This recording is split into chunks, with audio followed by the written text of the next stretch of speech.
everyone, and Happy New Year to you. Thank you, thank you. Yeah. Already perfect score. Thank you. This over. Even done? Okay.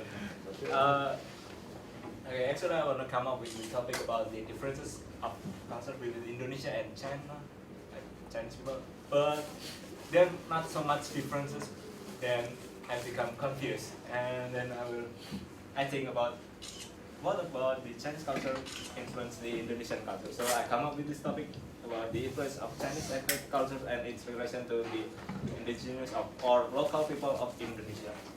So Indonesia located at the strategic trading route at that time.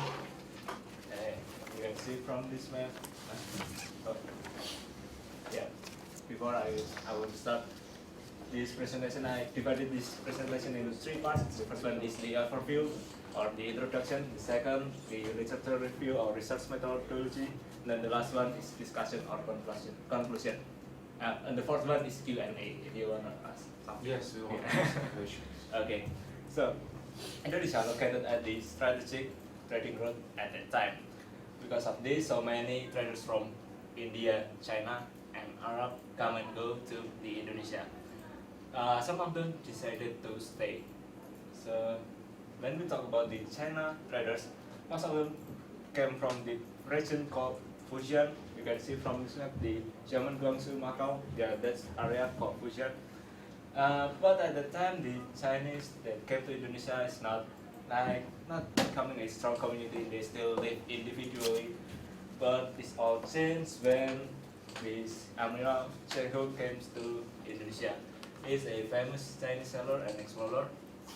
And when he came to Indonesia, he creates the Chinese people who previously lived individually and creates them and make them into a strong community. Because of that strong community, they became a strong economic powers that still happening now in Indonesia. Because of this, the Chen Hu became the 14th most important person in the last millennium, according to the Life magazines. Yeah.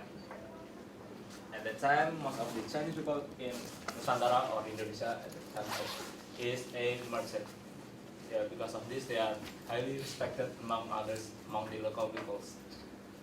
And when the Chinese people want to marry the local peoples or Indonesian people at the time, they just accept it because they are really rich. They are traders. Yeah, the local people are really proud of. They got a spouse of Chinese people. So because of this marriage, it became acculturation, and because of the acculturation, it creates a technology, building style, culinary, language, and the art. Okay, this one, this some of the examples from my hometown. You can see from this is the building style, the statues. So yeah, it's heavily influenced by Chinese culture in my hometown. So from the acculturation process, it divided. The Chinese people that come to Indonesia divided into two groups or two categories. The first one is called Peranakan, which is heavily influenced by the Western or Indonesian culture. Most of them they don't really do their tradition anymore. They live in the Western way, and so that's why they often called as a modern. And you can see from the picture, they use they're wearing a traditional Indonesian clothes. And then the second one called Toto. Yeah, it's the Chinese are still holding to the traditional Chinese culture. They still do their tradition. They still do their some kind of festival or something. They still eat with porridge as their breakfast. And yeah, that's why they often called as a traditionalist. So, for my literature review and research methodology, I already said about the acculturation. So, what it is a acculturation? Acculturation is a process of the occurrence of particular cultural element of society which is faced with other cultural elements and absorbed into the recipient culture without having to remove the characteristic of its own culture. So two cultures becoming one. And then to bridging these two cultures, there must be pro and con. So if hybridization needed as a intercultural exchange activities and the cooperation of cultural elements from diverse sources in special cultural practices. And in my paper, I use a qualitative method, which is I don't really like numbers, so yeah, qualitative dealing with descriptive, which is the result of the paper will be in description, and then the sources for this paper is from books, journal, and interview. So, Chinese culture has become a subculture of Indonesian culture, and they are acculturated with indigenous culture to become some kind of unity. Chinese culture have many similarities, or more precisely, have a big influence on the cultures of Indonesia. And the first one is about the way of living. The Chinese people that come to Indonesia adopt the Japanese courtesy values. Japanese here means that why Japanese? Because Japanese is the most dominant race in Indonesia, and Indonesia adopt the Confucian business ethic that owned by Chinese, which is when sellers and buyers experience a similar advantage, it is certain that justice has been achieved and the deals can go on. Another business things that Indonesian adopt is this, I don't know what it's called, the golden cat statue things that they have always like this. And not only the Chinese store, but also the Indonesian local store put this golden cat thing statue at that store to bring them like luck and wealth, because it's gold represent wealth and luck, or something like that. Do you know Hohua? What? The animal, the cat, Hohua. Oh, what? Yeah, they put this cat on the show, Hohua. Oh, what? Yeah. I don't know what it's called. I mean, what purpose? Oh, Why they put this yeah, animal in the show? to bring money and luck and something. Yeah, another, the word, what do you mean? The Chinese word? I don't know. Because this is 恭喜喜平 I don't know. This is His business. name is the double lucky. Double. Double lucky, Yeah, or double happiness. Happiness. double happiness. Yeah. Yeah. They hope that it can come to them. Right. And then the next thing that Indonesian adopt from the Chinese culture is about this angpao or hongbao, the red envelope that usually give to younger people in the Chinese New Year. And Indonesia, yeah, 3 times a year. Chinese New Year, That's not fair. Chinese New Year, a Christmas, and also Eid Mubarak. So Indonesian people adopt all. Birthday? On No, birthday? no, No birthday. Yeah, I don't. Yeah, So they I don't put believe. iPhones inside Yeah. instead of money. Yeah, sometimes the money can buy the We iPhone. prefer iPhone. It's just illustration. So You know, I went to the Singapore. Singapore took the No, no, no, no, No, no, Singapore. Real money, real money. no. I mean the Real home. 啊，那个发财猫， yellow. No. It's 是吗？ yellow. It's yellow. 哈？ No, I mean now he present the red box, 嗯哼。 but in Singapore is a Yellow. arrow box. What? Instead, I don't understand why he's asking. instead of the red envelope, you have the yellow Yellow envelope one. in Singapore. No，我们是有红包啊，就是红包就是红嘛，不是吗，老师？ Có乜嘢啊？ Next time I show you, I visited in the Singapore. Actually, they provide the yellow box. Yellow box. Yeah. Maybe it's some kind of fairy. Yes. Fairy. Maybe more lucky. I'm not quite sure. Oh, cause it looks like gold， Yeah. 像那个金， Okay. 很少啦。So in Indonesia, Angbo is not only give to the younger people at the Chinese New Year, but also when it's Christmas and Eid Mubarak, and yeah, a lot of things, a lot of celebrations. So Angbo, but it's still considered real now. The other thing that Indonesian adopt is the lion dance. The lion dance is a traditionally Chinese attraction, but in Indonesia it's not only when not only when a Chinese festival, but also at the local people festival when general elections, our Indonesian national day also they create this attraction, so it attracts many people. And not only Chinese that enjoy this attraction, but also the local people. I quite enjoy this. But yeah, I have been afraid of home. So the next thing is about the language. Yeah, because Indonesian learn what this things called, what that things called. So because of this process, the words are absorbed to Indonesian words, and you can see from the list. But yeah, this some of the examples. You wanna the more complete stuff, you can see from the link if you interested. So the first one is the hongbao. Yeah, and then bakmi, we take the miang things. Angkong is which is grandfather from Agong. Kamsia or thank you from Kamsia. 감사. Yeah. 감사합니다. Korean thing. Yeah, and then Korea or Coco brother. Yeah, Coco. yeah, but it's like modified to the Indonesian tongue, so yeah, easier to spell. Actually, this is the similar with the Chinese, but it's a local language. Yeah, Yeah, local language in Hokkien. no Hokkien. Yeah, Yeah. but this is not Mandarin actually. This is Yeah. only for the local language.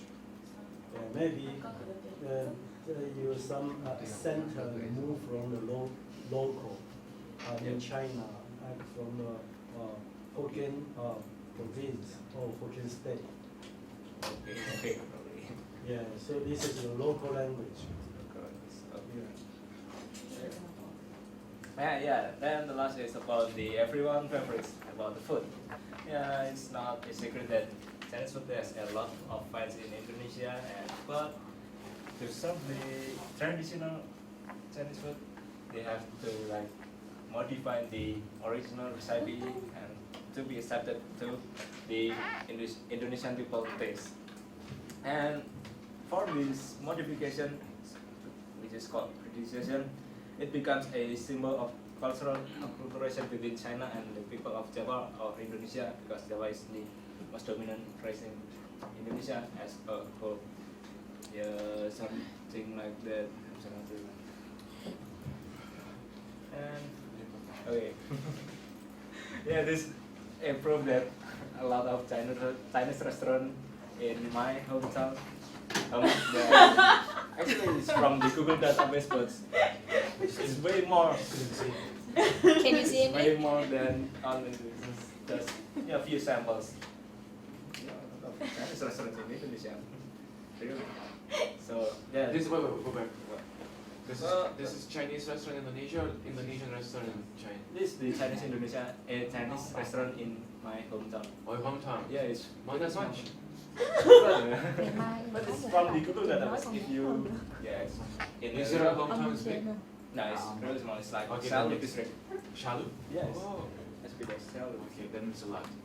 Yeah, but the reality is way a lot more than this. So that's the presentation. And the question, I will answer. Yeah. Okay. So when I studied Chinese here in Taiwan, most of my classmates are Indonesian, but they are Huajiao, like they are Chinese blood Indonesians. Yeah. And they say that Indonesians, the real Indonesians, they are discriminating the Chinese blooded Indonesians. Is it true, or how's the situation right Yeah, now? that's the situation in Indonesia. Some of the region of Indonesia, they discriminate the minority, not only the Chinese, but also the local like local. I mean, the another Indonesian people, which is have different religion. They also keep secret like that. But yeah, that's only in some regions, but most of it is not. So yeah, basically it's fine. So from which city are you in Indonesia? It's from the Java, from the central Java, Semarang. You will not, Semarang. you know? Or you pretending to be I nice? know. Yeah, I have a lot of Indonesian friends. Okay. I'm a friend. Okay, another question. Okay, another question? Yes. Do you also need to give your parents a red envelope? Chinese New Year or don't have birthday? My parents give me. So you only receive money? Yeah. But if you like it's your mother's birthday, do you put Samsung in the red envelope and give to I her? bought the iPhone. Oh, nice. Yeah, because basically it's the red envelope or bambang is given to the younger people that Oh, you must haven't be been married. married. You must be married. Yeah. Only married people give. Yeah, something like that. If you already married, so you must give to younger people who hasn't married. So if you're married and you get divorced, Yeah. you still need to give Yeah. money? That's wrong. That's why I want to marry. Yes, but you only got married once. In the Chinese culture, before marriage, you are like a child, so you always accept the money. But when you after your marriage, we pretend you already become adult. So if So you you never need, marry, you need to feedback. You need to provide the money to the children or your parent or your grandparent as well. Very usually married and 40s, so happy 30s. what about people they will never marry? Yeah, always. So they will get money forever. Good. Actually, after you have a job, it's become more independent. So before the job, Yeah. they give you money. After the job, you give the money. So they will together with Yes. unemployed and unmarried. So mostly Like after university. in your country, the government give you money. Yeah. In this country, parents give the money.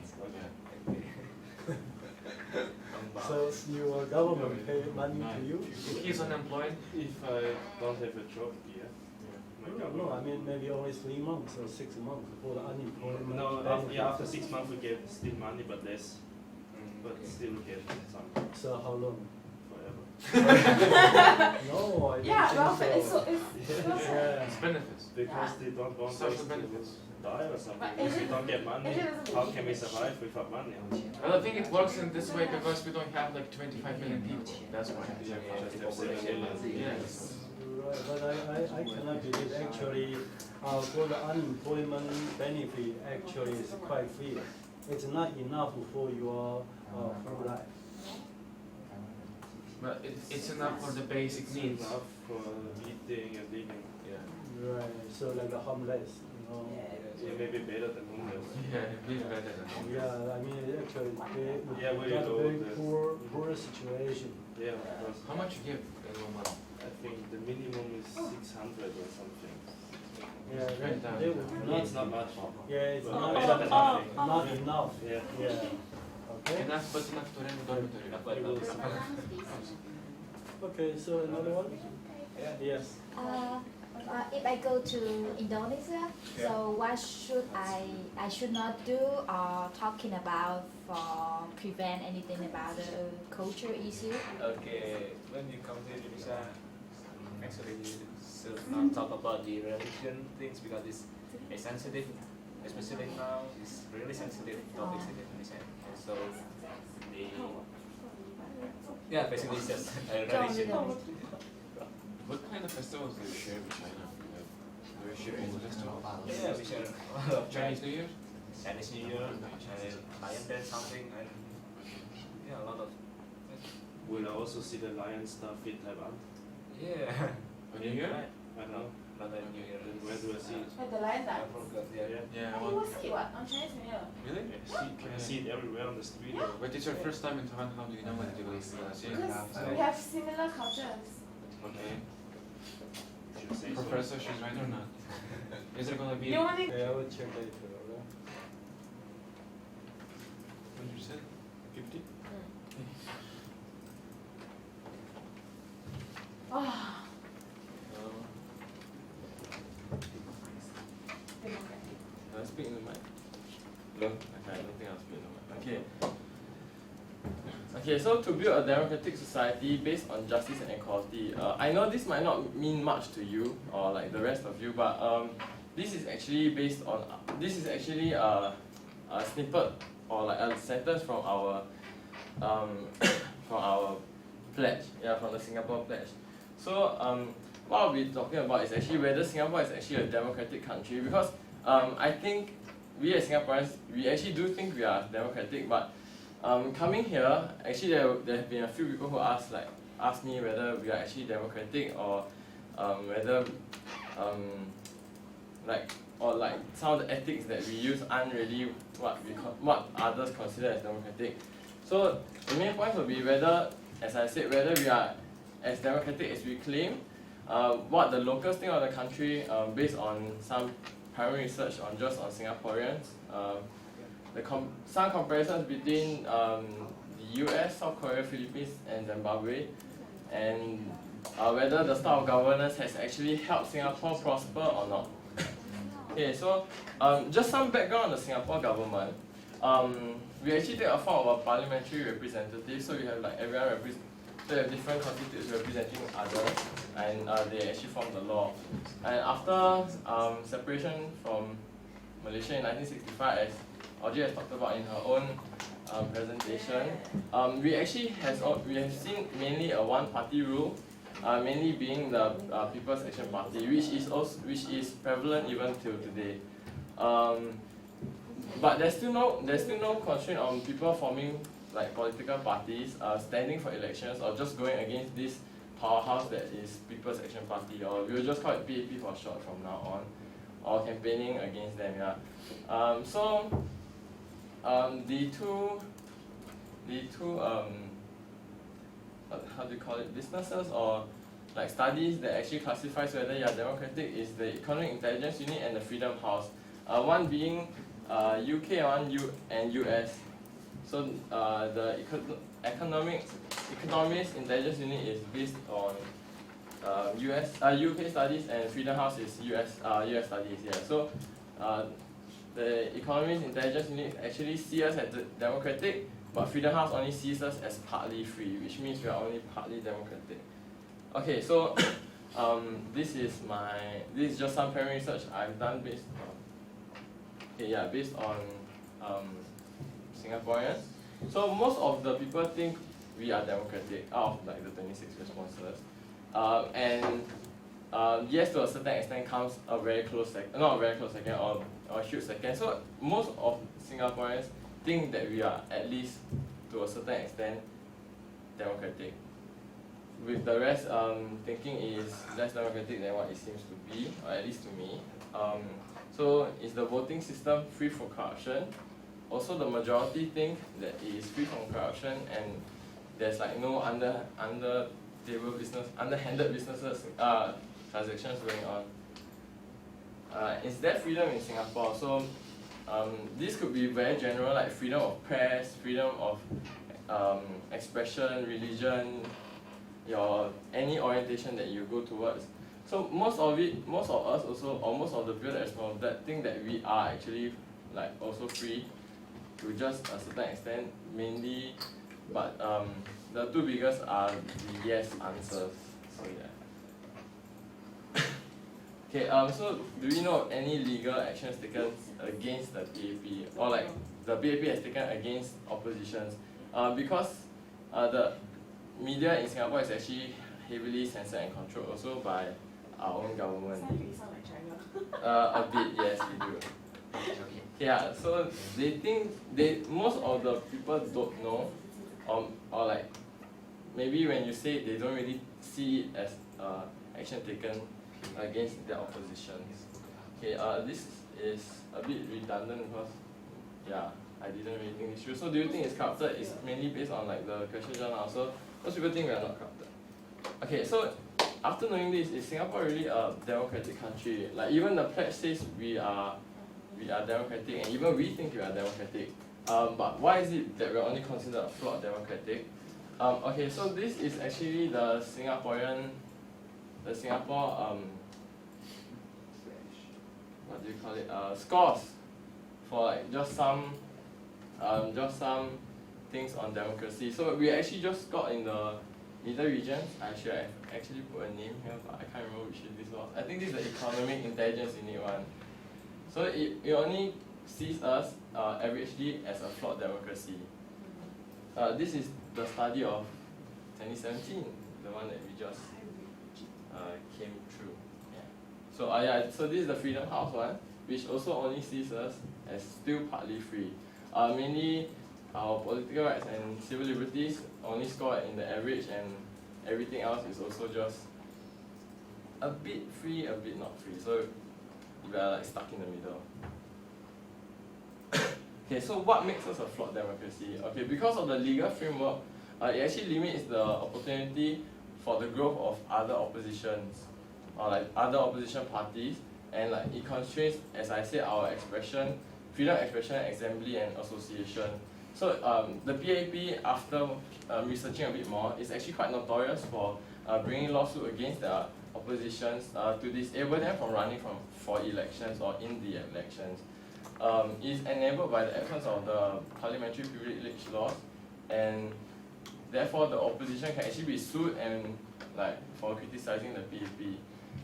So litigation is also generally pursued until the person is declared bankrupt. So they just sue you until you're broke, and you are actually not allowed to run for any of the seats when you're broke. So yeah, they actually forcefully disqualify you. And the other is the Public Order Act, for instance, requires like us. Okay, so yeah, there's like a joke in Singapore where if you want to like hold a rally, we actually have to ask the government for permission. Yeah, so if you want to like have a rally against the government, we still have to ask them, can we do this? And most probably it will still be a no. So that's what the Public Order Act is. It can be summarized like that. Okay, so just some of the lawsuits taken against them is actually the first two I'm not very sure what they actually did, but they were sentenced to like 10 and 8 months in prison in March and June in 2015 after pleading guilty to some sedition charges. And the more famous one is actually this blogger called Amos Yee. In 2015, okay, I can't remember when Lee Kuan Yew died. Okay, when our founding father died, Amos Yee is actually just like a YouTube personality, as you can call him. I think after a day or like after a few days he died, he actually came out and like slandered the PAP and Lee Kuan Yew in general. So after that, it actually got him in a lot of trouble. He had to go to court, and he was actually put in jail for a short while, and right now he actually sought asylum in the United States since last December. Since 2016 December. Yeah. Okay. So a comparison with a country that is quite similar to us. So it's South Korea. So it's actually another rags to riches story, because Singapore was also really poor coming out of the war. We had almost nothing. So yeah, we still have like no natural resources. So yeah. But South Korea is another story just like us, but I think they have bigger land, of course. So yeah, we were like the poorest and least developed, but we are now actually like ultra wealthy and like just economic hubs of the Asian regions. So starting with is the GDP. So South Korea actually ranks 13 with like 1.4 trillion, while Singapore's like 36 with like only 307 billion. But our median GDP per capita is more than Korea. I mean, this can be, of course, because we are a smaller country with less people. So yeah, but both far exceeding the global median. Okay, just more comparisons. And although Singapore and Korea has economically progressed to similar economic positions, our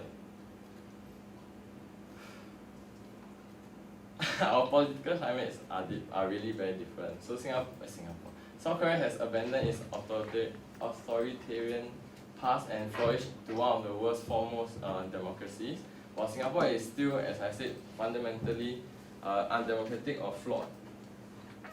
So what causes this difference in political climate? One of the most compelling explanations is the disparity between South Korea and Singapore and the way they hold their elections. So we'll actually talk about South Korea first. Ever since their final dictatorial leader in 1988, which is actually quite recent, I feel, every election has been like veritable contestants between other parties or their oppositions.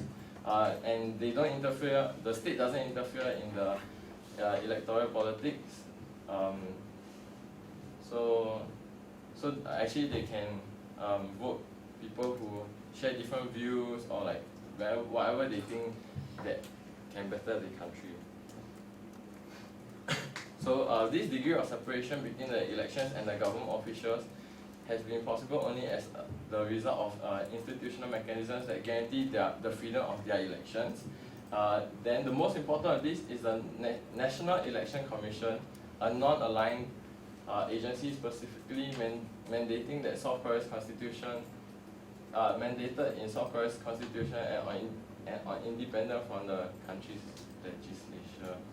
So yeah, the National Election Commission does like a 4-tier framework which effectively conduct and monitor both national and local elections, preventing fraud and just overall corruption free. Okay, so moving on to Singapore, it's actually not as promising. The PAP has maintained a level of popularity that would actually still ensure its victory even in a completely free election. Just off topic a bit, I think this is mainly because I feel like we are quite comfortable also with like what we know and what they have done. So that might be one of the reasons why they are still winning, but I can't speak for everyone also.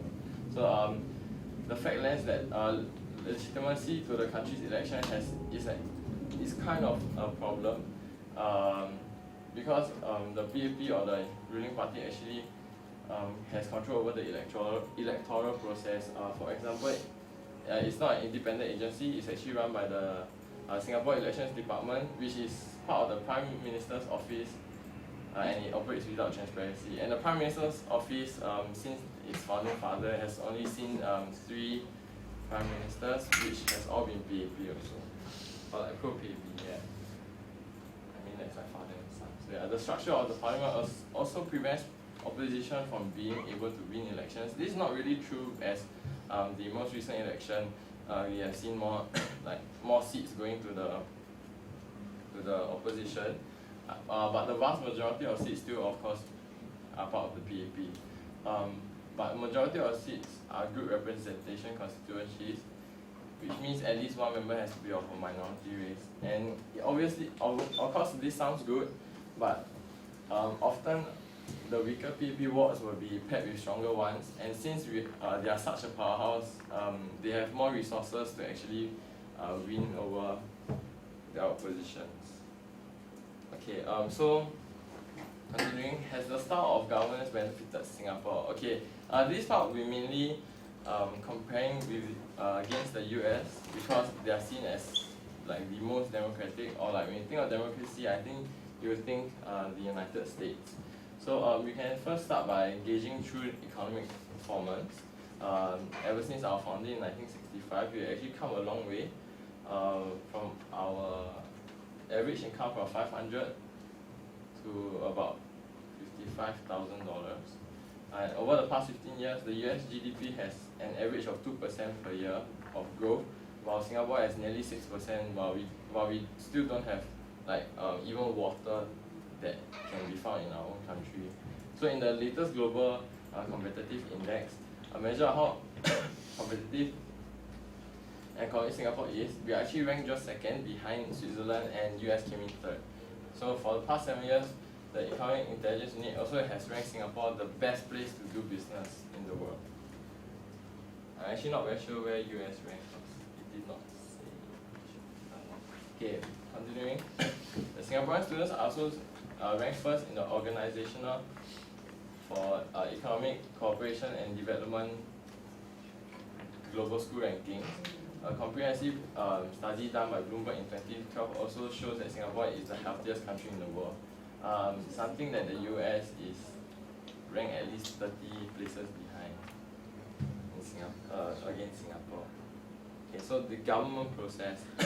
So the governance indicators matrix on effectiveness of government, regulatory quality, rule of law, and the prevention of corruption. So those are the four main metrics that we will be comparing against. We won't really be going to big detail, but Singapore is also really far ahead of the US, with them again lagging at least 30 places behind in every category. And another area is the prevention of corruption, as demonstrated in the Transparency International latest corruption prevention rating, where Singapore is ranked 7 while US is ranked 10 spots behind at 17. Okay, so this is just some this is just a poll done in the separate countries. More is in the report. So as you can see, Singaporeans have actually a very high confidence in our national government, at being at 84%, while the next being at 69% being the Philippines. Okay, why we compare between the United States, Philippines, and Zimbabwe is because the United States is quite obvious. It's seen as like the democratic hub of the world. Philippines is actually the oldest Southeast Asian democracy, and Zimbabwe is just another, like, used to be part of the colonization from long ago, and is now a democratic state. But the Philippines and Zimbabwe actually see more corruption than in Singapore, and same goes for the United States. So yeah, these are just some general polls of like how safe you feel, like whether you can afford things, are you confident in like your own government, the police, like corruption, whether it's corruption free. Okay, so my conclusion would be, okay, being Singaporean, I think we are very used to the lifestyle that has been set for us by the government. Freedom of expression, I feel like reading online doesn't really give it justice, because we are still free to practice any religion, even though gay marriages is not allowed, LGBT, like we can still practice without being like captured. I can't pronounce that. So yeah, so it isn't as bad as we seem, but I agree that we might not seem as democratic as other countries, but I still feel that our government has done an adequate job in like keeping this small country safe and actually like prosperous. Okay, so thank you. Okay, so any questions? Gentlemen, any questions? No, No? I'm not into politics. So how many parties are in Singapore? How many parties there's? Except the ruling party. Ruling parties are PAP, the other strongest, yeah, the strongest contender is called the Workers' Party. Then there is one called the SPP, Singapore. something. Yeah, more party. Because it's so insignificant 那么小，而且没赢那么多，所以我们都不太记得那个名字。Because it's so insignificant, they don't win shit, so it's like we don't really bother remembering their name. Yeah, mainly the opposition is just the Singapore, against them is called the Workers' Party, which has won majority of the opposition seats in the most recent election in 2015. Did you join any party? I'm actually not allowed to vote yet, because the minimum age is 21, which I will only be turning this year. So I think the next election is next year. So yeah, every 4 years. So in general, for the young generation, they prefer to join in a government sector or not? So just finding jobs in the government? Or? Yes. Yeah. Are you interested to join in the government sector? Am I interested in joining a government sector? Not really. I would rather do like. So if someone they are interested in how to apply, should they do some exam before, or only put the application form to the government sector? Anything? mean, it depends on who you want to join. If you want to represent a party, everyone has like different criteria. So like if you want to like let's just say run for president, there's actually a certain criteria where you have to like at least have your own personal earning of about 500k a year. So yeah, you have to also meet some requirements set by like the government for specific roles you want to be in. But of course, entry level is still entry level. You just have to have basic qualifications. I'm not sure my information is correct or not. I mean, in the government sector, always pay high salary to me. Yes. Yeah. 16K. And so, for a person to do the corruption. 16,000 Yeah. times 2.8 million in Thailand. Singapore actually pays their politicians really well, or at least those at the higher levels. So I think they say it's like to prevent corruption, but it works because Singapore's not really corrupted. We don't really have anything going on or any big scandals that I can remember. So how about the tax burden for the people?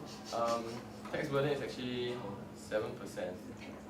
7? Yeah, it's only 7%. It's gonna increase, I think, this or next year also. They have just posted Why the government can earn a lot of money? why the government can earn a lot of money.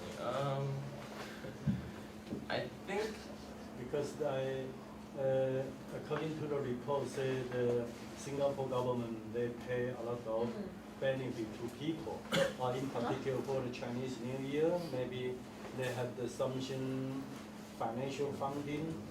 And because for the government package, they cannot use all the money. So they just pay some money to people again. This is right or not? I don't I for mean, Chinese New Year. yeah, for example, in Taiwan, the government, the financial always got a poor situation. They just complain the people pay the less the tax to government. So the government, they cannot do more things for people. Oh, okay. But in Singapore, maybe the government is very, very rich. Yeah. So they would like to transfer some money to people. No, don't have. Really? So you not get any benefit from government. Not that we know. There is one like payout Like once a year. It's called Yeah. huh? Oh, are you talking about Pioneer Generation? No. It's the CPF. CPF refund. So the CPF is our central provisionary fund. It's like when you work, you have to actually give up some of your salary to the government. But they'll save it for you.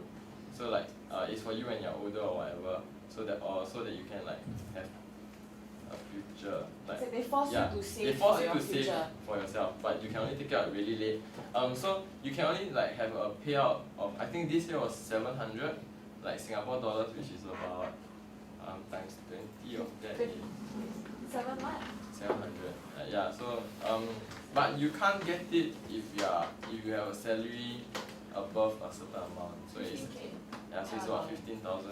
But it's only once a year, and the amount changes every year. Last year was 500. This year was 700. So most Singapore people, they are all happy to your government.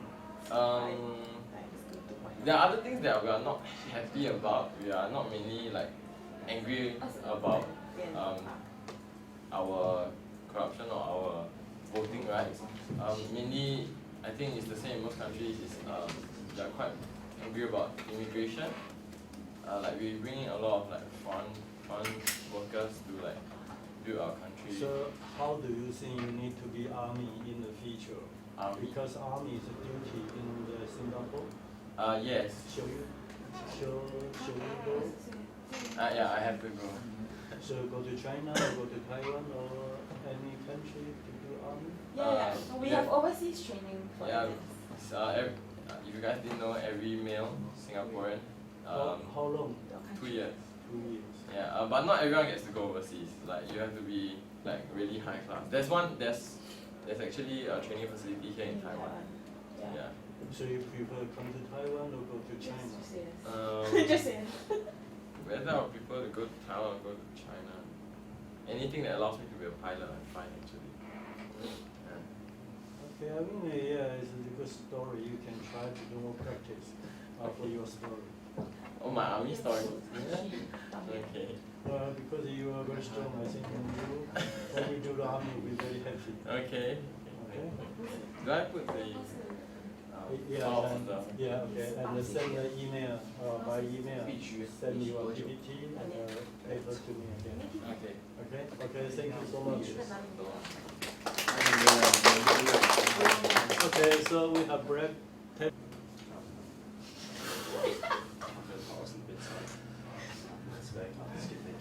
Alright. I'll start. Do I have to use this? Yes.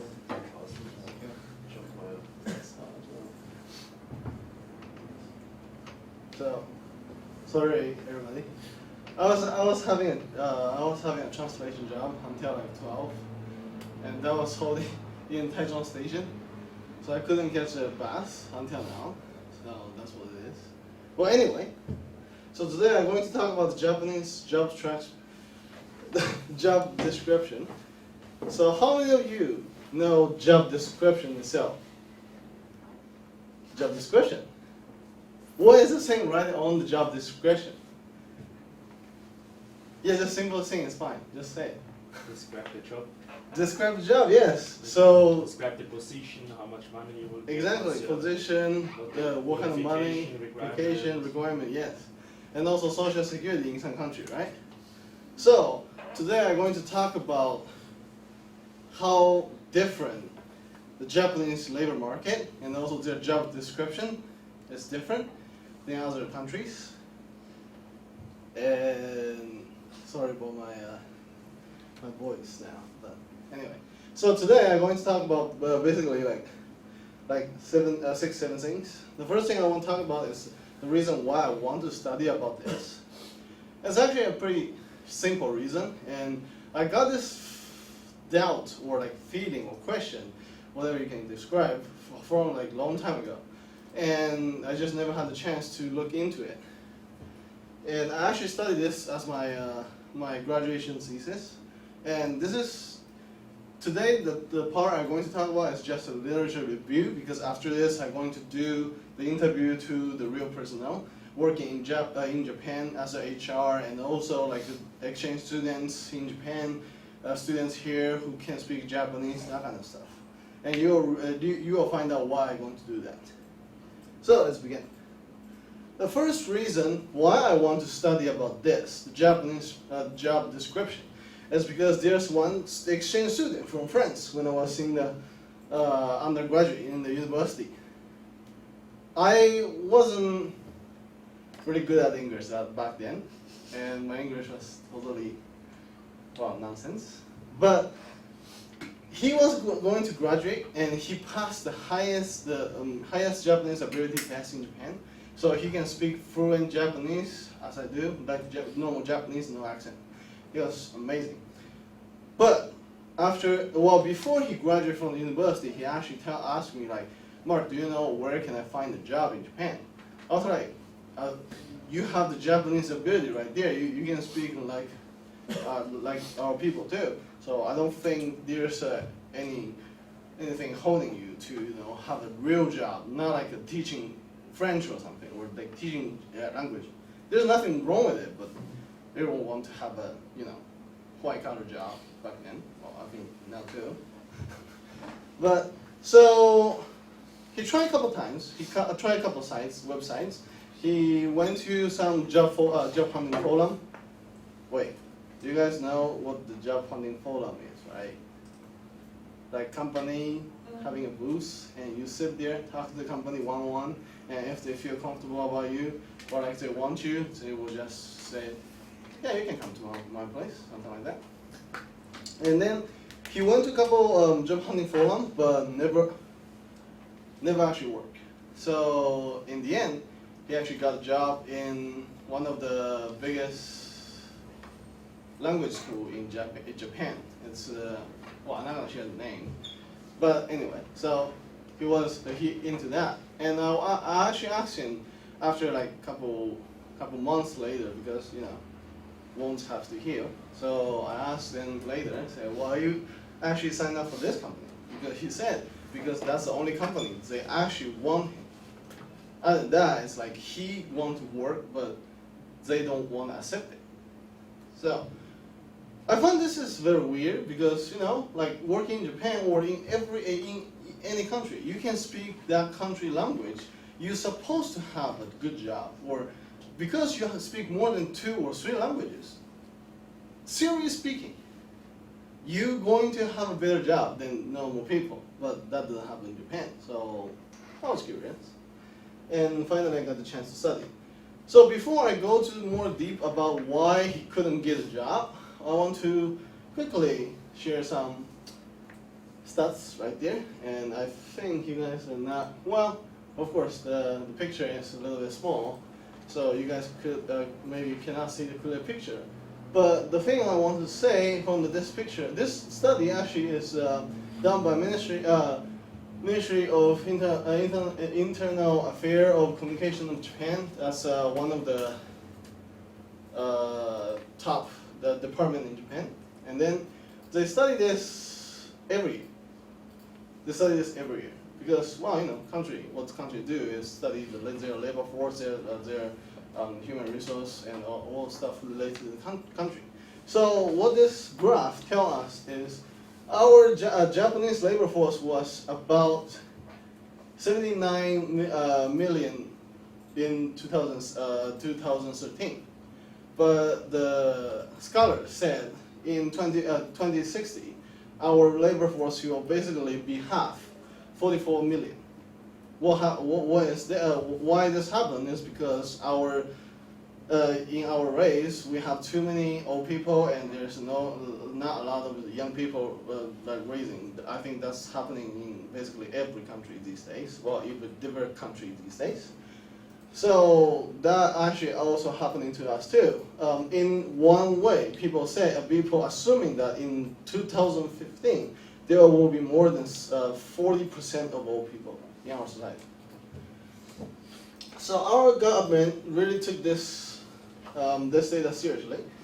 So before I go into any further, I really have to describe what is the newly graduate, this word in Japanese or Japanese society. Because usually people think newly graduates, it just means you graduate from the university, right? That's basically all about it. And then after you graduate from the university, you go to find a job. That's usually how you to find a job, right? So you sit in the home for like 1 month, 2 months. It depends, the person or the ability. But usually you stay in the home, you go to find a job, and until you found the job, that's basically what is job hunting about. But in Japan, it's different. In Japan, employment for newly graduate is something special, very special. How special it is? You can basically go to whatever the company you want. You can go to a big company, you can go to a small company. Everything is everything is on the table. So whatever of course it depends on what kind of university you graduate from. But this newly graduate or employment for newly graduates usually means someone graduating from university, not high school. High school newly graduate for high school has another term. So this one is only for university student and just going to graduate from the university, not already graduated. This is actually the very main point right here. He or she not graduate yet, but going to graduate. So that's what we call 新卒 means newly graduate. And then there's a lot of foreign people. They don't know about this this system. So that's why one of my friends, why he couldn't get a job, is because after he graduated, from that day, he is not newly graduate anymore. So what he become?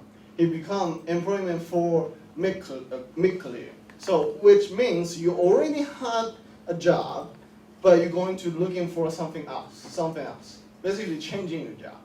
So he's going to compete with not the person as he is, like no any working experience before, but he's going to compete with someone already have like 2-3 years or like 10-20 years working experience. So how can he beat them? It just doesn't make sense. So because the system is right here, that's why a lot of foreigners they assume Japan has the same labor market or same labor system as other countries. So they graduate first, then go to find a job. So that's the gap right here. So that's why newly graduate mean a lot in the labor market. And another one is there's a mismatch between job seeker and job offers. So in the well, these are the in Japanese, so you don't really need to read it. But this side is the reason for job seekers why they don't want their jobs, or why they actually have their job but don't want to go it or don't want to apply for it. Actually, in Japan, the unemployment rate is very, very low. For the newly graduate, the active job ratio is actually 1.1. What that means is if you want to find a job, you can find a job. But still, we have 6 point plus of unemployment rate for newly graduates. Why that happen? It's because people who this is for the young people right here, and you can see from 15 to 24, and also like 35 to 44, and right here 25 to 34. They always think they always assume there's one reason they don't want to have that job. The reason is the job description. The job description is unknown, so that's why they don't want to go there. It doesn't make sense, right? Like why the job description is unknown. I will tell you guys later. But usually that's the reason. They don't know what they're going into, so that's why they don't want to accept that job. Okay, and another one right there, in the far away, that's the country. That's the company. Their reason why they don't want to hire a person is the main reason, 61.7%, is because they think the applier, job seeker, they don't have the ability to get that job. So in here you can see the job seekers who wants the job don't know what kind of job that is, so they backed up. And then the company said, well, I don't know, you can actually do the job or not, so I don't want you. You don't have any like background or some shit. Oh, I don't know you, so I don't want you. That's what they're saying. It's like the job seeker don't know the job, but actually the job offer know the job, but they don't really talk to each other, so nobody knows anything. So then it creates a lot of open position, but nobody applied to it. So that's what's happening in the Japanese labor market these days. So what is the Japanese jobs description? You guys might be interested about that, right? So I'm going to show you guys.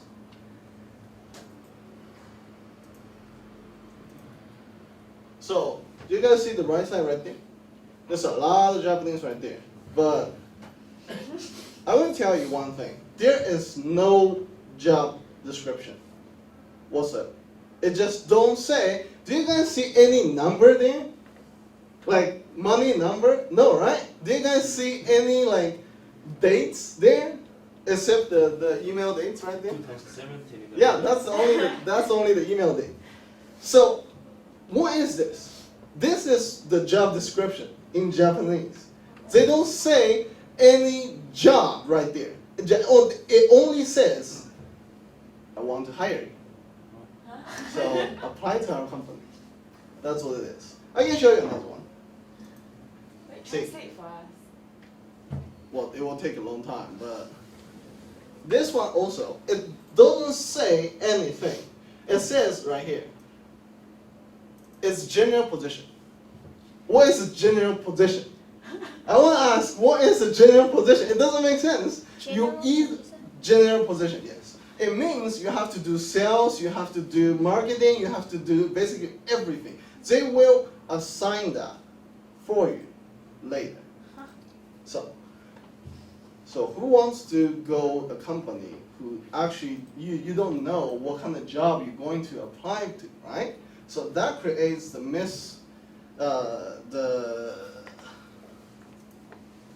that actually creates this situation right here, because for the newly educated, that website is only for newly graduate, and also I have to say that website right there actually for foreign students.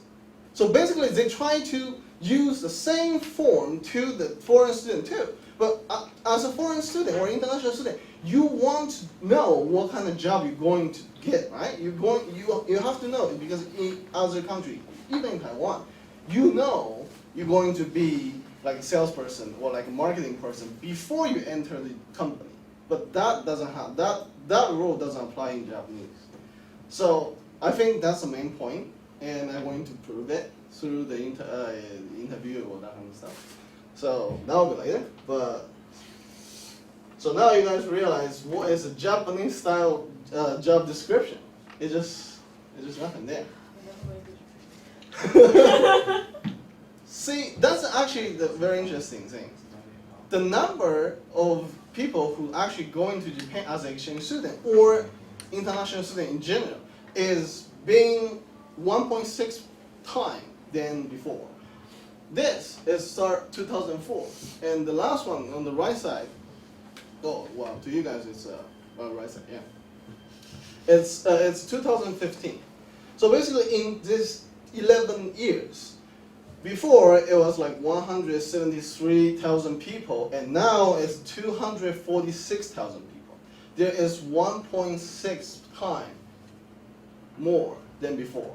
But actually, in this number, there actually a company who do the research said, do you guys actually want to stay in Japan and got a job? 60+% of people said yes, they want to actually have a job in Japan, and because that's a Monty-check question. So the second number, the biggest number actually is people who said there's a 50+% people said they want to continue study in Japan. So that's how popular Japan is. However, there are only, see this 246,000 people here, but there are only 30% of people actually got the job. I'm not talking about the white collar job. I'm talking about every job. So they can be like convenience store cashier. They can be the supermarket cashier. They can work like hard labor work, whatever, blue collar, white collar, everything is here. So, but still, there's only 30% people here. So that creates a gap. So we can see there's a 30% people who actually want to have a job but couldn't get it. So that's basically why I'm going to study. As a conclusion, because this is only the literature review and there's a ton of information in my paper, because well, that's what it is.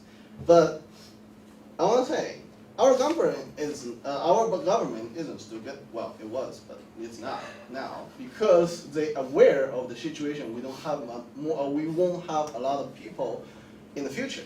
So what they do is they really try to do something. You see the list right here. That list is mean how many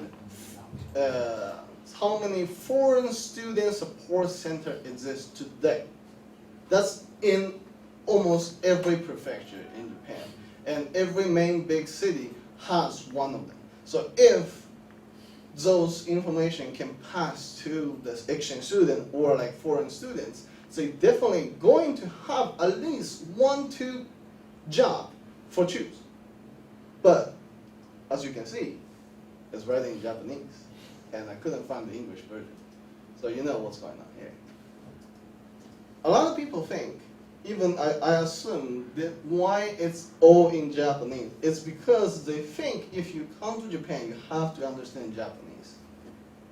And the service they provide in those facilities, the support center, what they do to the students is they give them the Japanese lesson or Japanese manner for working in the company. But the very basics, they don't teach. Why? Because they assume you can read those things, you can find that by your own. If you can't, well, you're out of luck. That's what it is. So they don't really push it.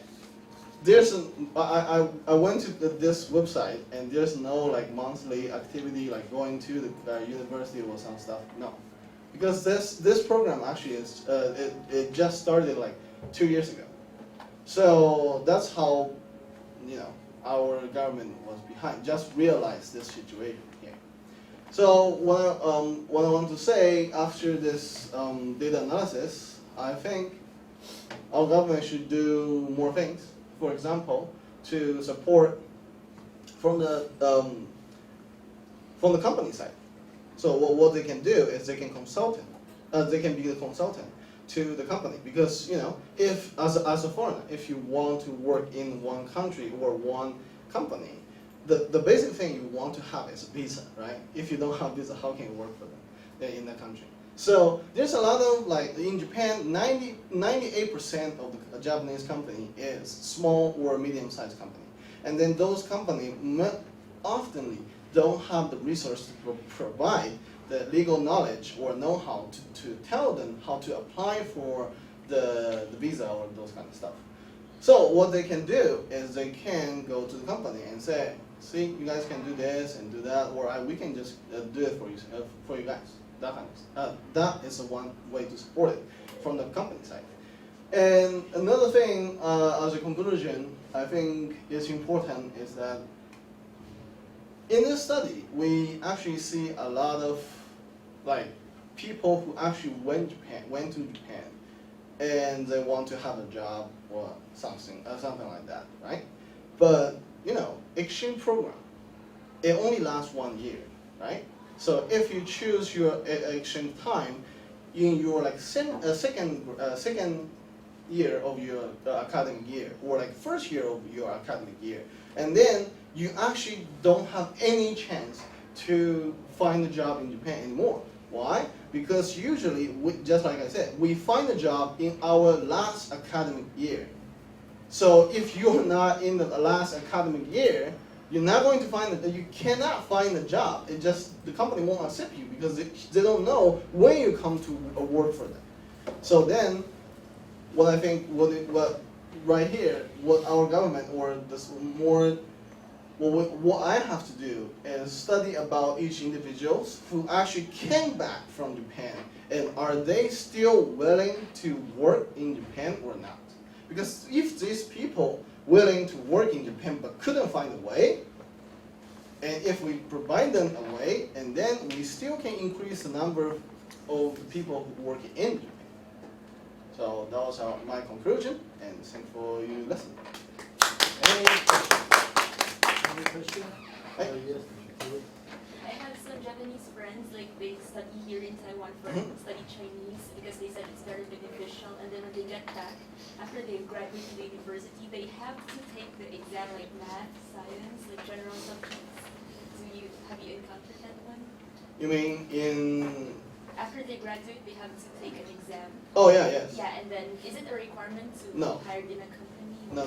It's in some companies it's called SPI, and there is SPI 1 till 4, and you basically have, well, it's all depending on what kind of company you're applying for. But that is not, well, that's requirement in some of the countries, companies, but now, mainly speaking, it's requirement for the big companies. So it's more bigger, they're going to test you like, the test number will be later. So if that's like Mitsubishi, everyone knows Mitsubishi, right? Honda, Mitsubishi. Those companies, or Sony, those companies will test you like SPI 4. But if you go to like medium size, a little bit bigger, but not like the big companies, like 2,000 employees, they're not going to test you like SPI 4, but they're going to test you like SPI 1 or 2 or that kind of stuff. So it's already in their thinking that, because when I asked them like what job do they want, they said they wanted to work in the company. Exactly. Corporate, is that already the thinking of the job? Yes. So just like in the earlier of this presentation, yes, they don't apply for a job, they apply for a company. That's my mindset too. That was my mindset too. Actually was pretty surprised when I come to Taiwan and realized like you have to apply for a job, not the company. So how can Japanese people find the appropriate job? They don't. They don't. So Okay, for example, I didn't include this in my paper whatsoever because I don't think that's appropriate to do so. Because one of my professor, my Japanese professor, 2-3 weeks ago, I had the chance to go back to Japan and talk about this with him. And the first reaction he gave it to me was like, "You're going to start newly graduate and going to change that?" I was like, "Yeah, I want to see how it goes." And he was like, Mark, it's not gonna happen. It's just not gonna happen. And the reason he said why this system is still today is because Japanese people, in his opinion, okay, Japanese people has the wisdom to adapt everything. So whatever you put him into, he can adapt it and do a very good job out of it. He is 70 years old, so yeah. But let's say that is what Japanese older people think, the stereotype of Japanese. You can adapt to anything, so that's why they don't really feel that is a problem like us. We think that's a problem because if you want to master one thing, you just keep doing it, right? Like if you want to be the master of sales, you keep doing sales. But apparently, that's not the case in Japan.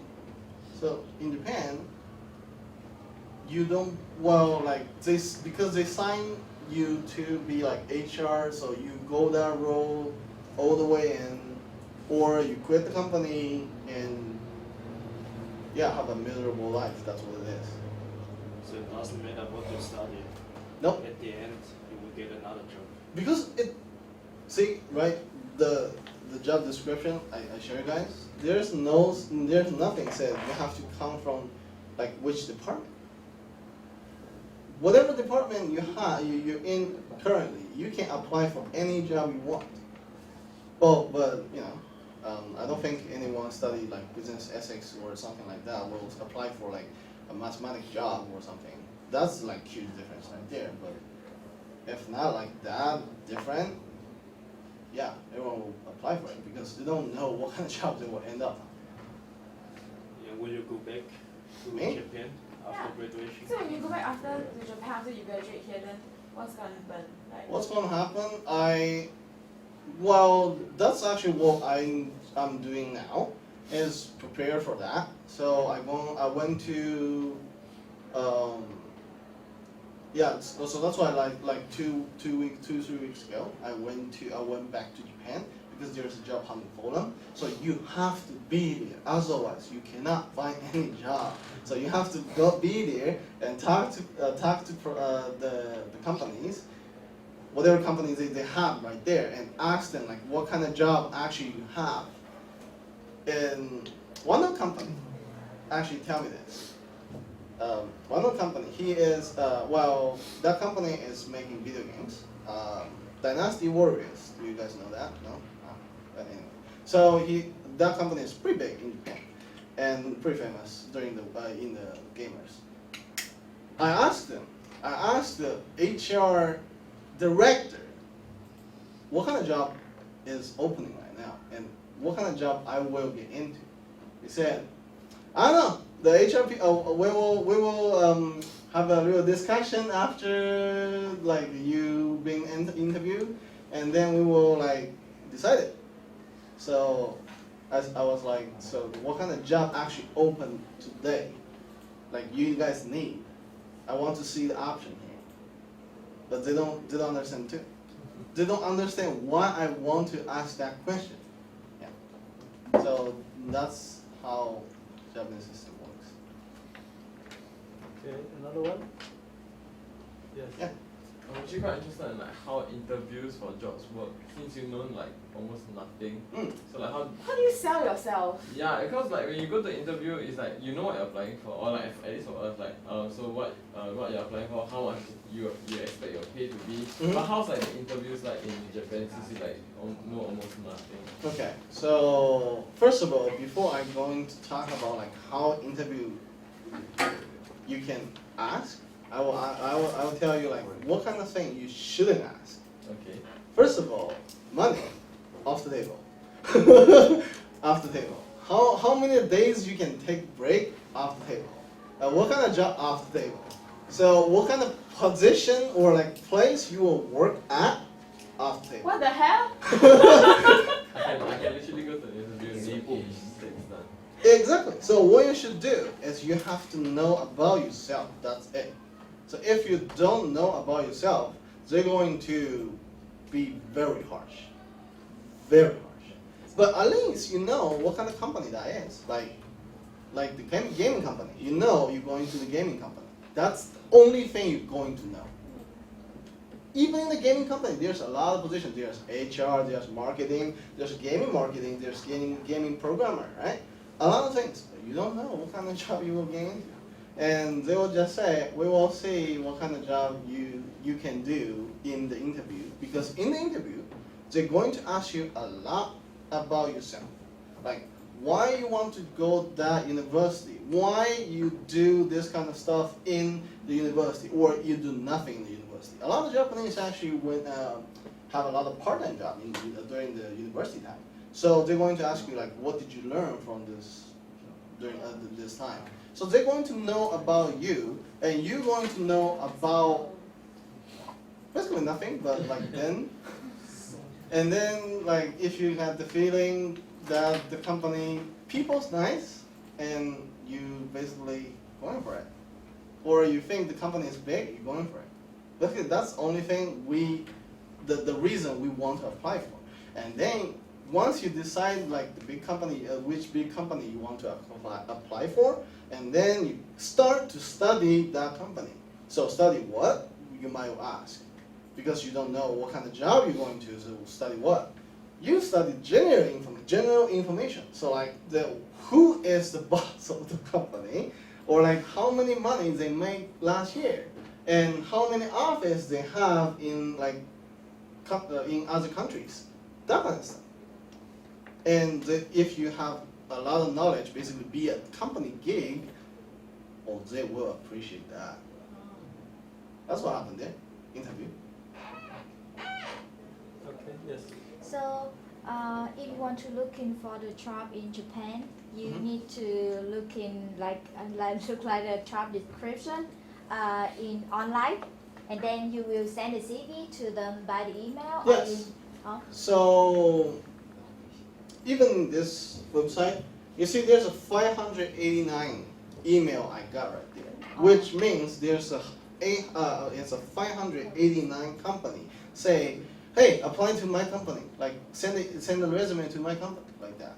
So you pick, because this website is actually the opposite like kind of website than like normal Japanese website, because in the normal Japanese website there won't be any like job offer to you. It's like you apply to the company, you find the company. But here, because let's say I'm in Taiwan now, I study MBA now, I speak English and Chinese, so that's why they can access to you, because in this kind of website, the company can access your personal files. And so once they do, they see like, oh, this young man right here is a little bit older, because yeah, I am a little bit older actually in Japan, but anyway. So this guy is a little bit older, but he is still in the range, like age range for newly graduate. So we can send the email to him. And then what happened here is, if you see the company name right here, and then these are basically the wishy-washy talk about the company saying, we are very good, we're doing good business, yeah, come to us, like that. And then if you really want to, you can click here, right here, and that's the entry seat.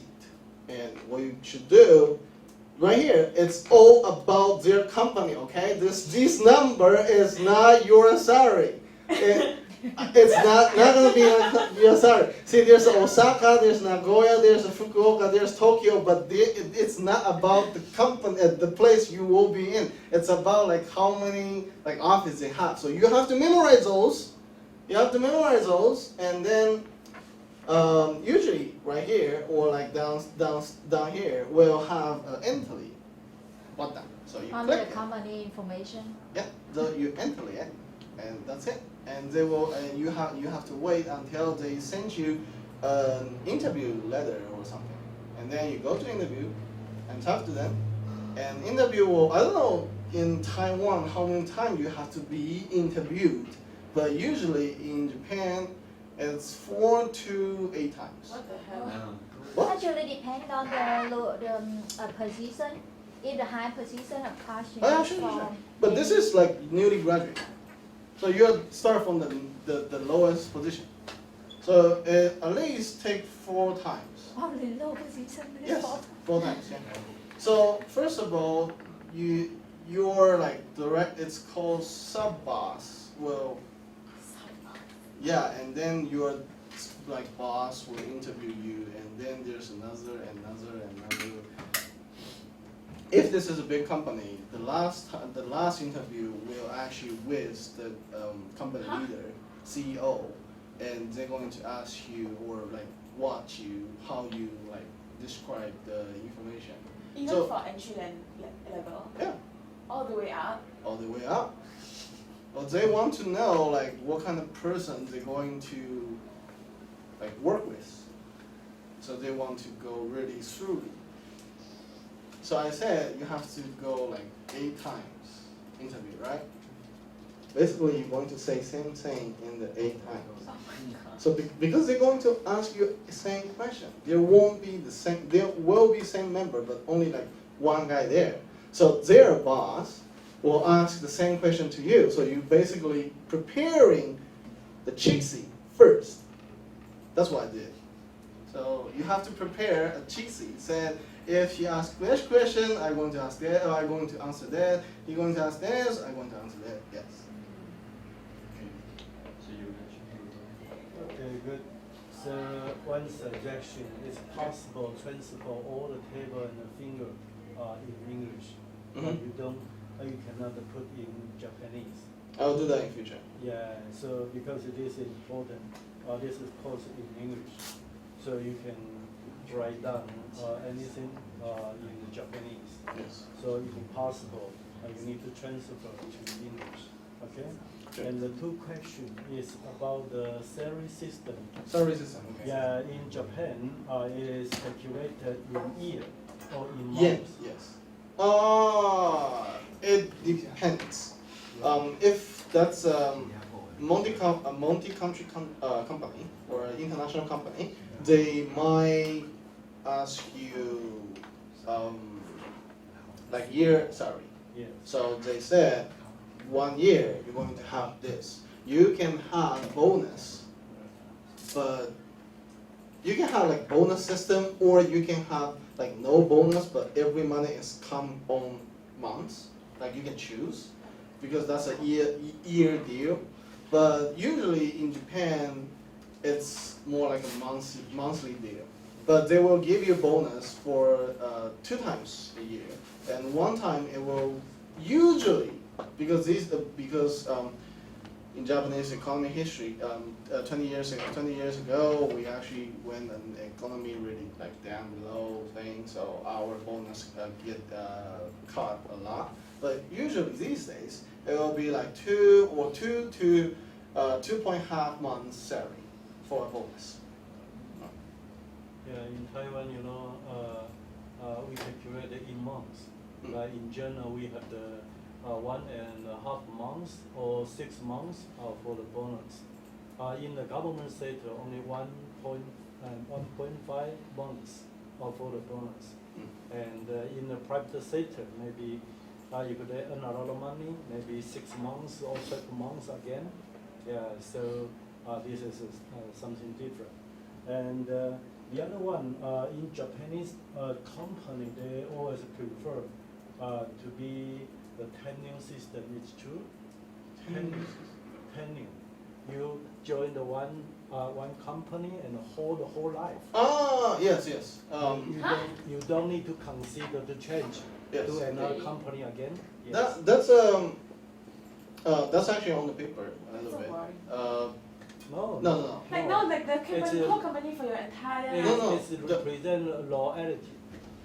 There's two reasons, like merit, why they want to do this. The first merit is because it will help the employee to build their company loyalty. Because you've been here all day, It's all like, life. It's like a family. Yes, so you become one of the. Okay, in the end, I'm not gonna say like first because there's just so many theory actually about like Japanese loyalty, like how they developed or like the carve or something. But in the end, what you will be if you sign up for the Japanese company is you will only consider everything to your company. So when you buy a thing, you think, okay, this might be benefit or like downside to my company. You basically become a work robot. Yeah, that's what it is. So there's actually a social issue these days that there's a lot of people, especially males, after they retire from their 45 years or like 50 years of one company experience, they don't know what they should do. Does that make sense? Like, they don't have any hobby. 24/7, they're thinking about company because they are loyal to them. So, yeah, after like retirement, they just sit in the home and like, I don't know what to do. That actually is a social problem these days. Yes. So, and there's another merit is said because if you want to hire a new person, this is highly from HR perspective. If you want to hire a new person, you have to basically train them, and training costs fees. It's not like you pay for the training. It's just like they're not going to function in your company. So that if you hire just one person and training them for 3 years and they're going to like last forever, means better than you continuously change people in the company. Okay, good. So, Any other question? no question? Okay, thank you so much.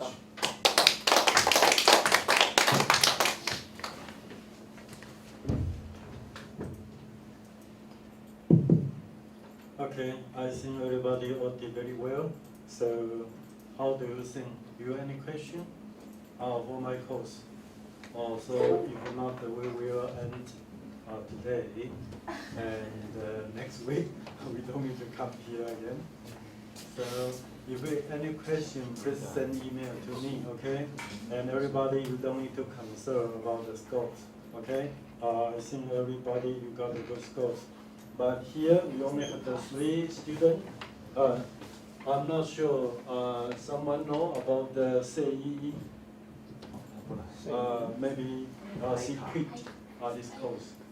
She quit. Yes. Yeah. And the other one is Iris. Iris, she come from Germany.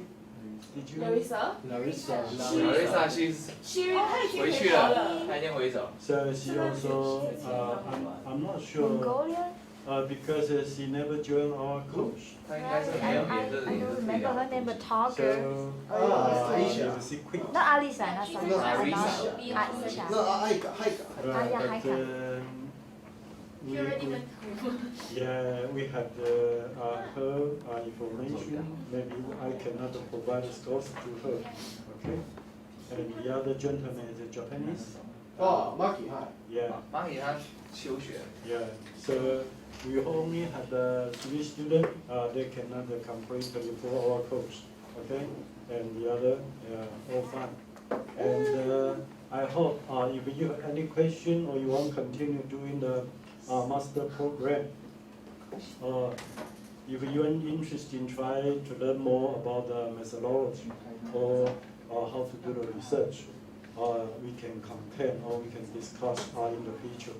Okay, so yeah, welcome. If you have any time or any question, you just come to my office. We can talk more. Okay, so would you mind we just stop here? Okay, good. Okay, thank you very much. Okay, thank you all. Okay. Just one question, how are we going to find out We will send it to you to your school. I think after 对 the I was so Right, this man. because after our exam, and then they will open the system. Because now I provide the scores, it's not necessary. Yeah, after the exam, I think our exam, the day is the